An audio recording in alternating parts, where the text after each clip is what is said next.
You open Netflix on a Friday night, ready to relax.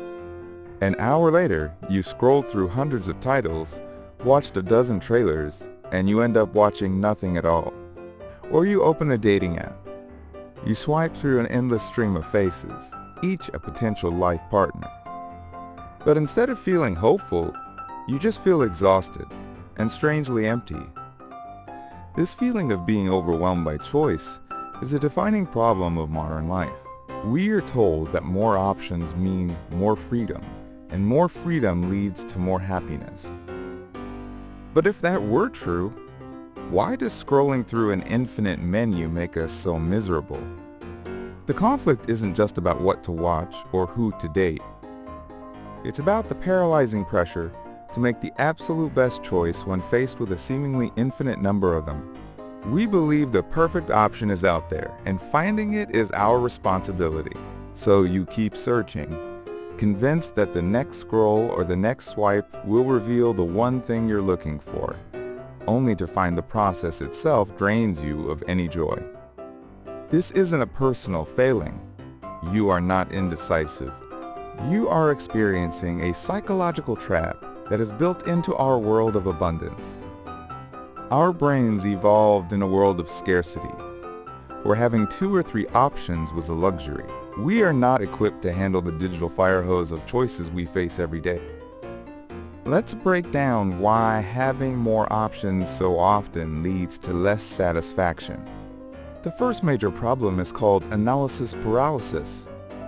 When your brain is presented with too many data points, its cognitive load becomes overwhelmed. Each option requires evaluation, comparison, and prediction.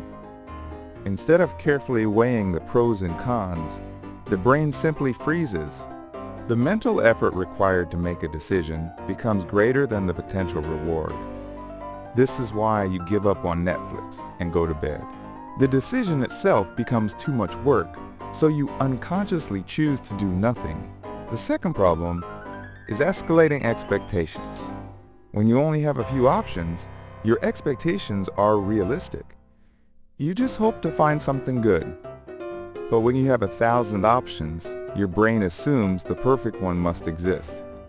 The bar for what qualifies as a good choice gets raised to an impossibly high level. A movie that is simply enjoyable feels like a letdown because it wasn't the single greatest movie you could have possibly watched. A good date feels like a missed opportunity for a perfect one.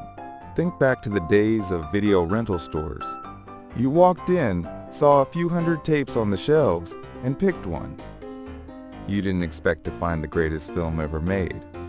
You just wanted something to watch, and you were usually satisfied with your choice because your expectations were grounded. There was no illusion that a million other, better choices were available to you at the click of a button. The third, and perhaps most damaging problem, is regret and self-blame. The more options you have, the more likely you are to feel regret about the choice you finally make. After you pick a movie, your mind wanders to all the other ones you didn't watch. You create a fantasy of how much better one of those other choices might have been. This is called opportunity cost. The satisfaction you get from your choice is reduced by the imagined satisfaction you could have had from all the choices you rejected. With dating apps, this is amplified. When you choose to talk to one person, you are implicitly rejecting hundreds of others you swiped past.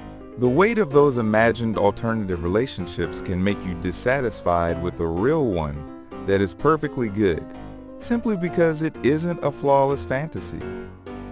This entire phenomenon has a name. It is called the paradox of choice. Popularized by psychologist Barry Schwartz, his research confirmed a counterintuitive truth. While some choice is good, more choice is not always better. Past a certain point, an abundance of options stops making us feel liberated and starts making us feel anxious, stressed, and unhappy.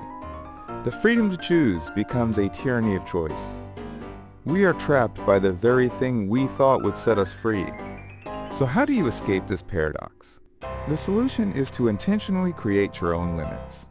Fight abundance with artificial scarcity. Instead of asking, What is the best thing to watch? Narrow your search.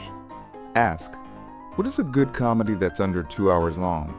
Give yourself 3 or 4 options and choose only from those. Stop searching for the best and learn to be happy with good enough. True freedom isn't having endless options. It's finding satisfaction in the choices you actually make.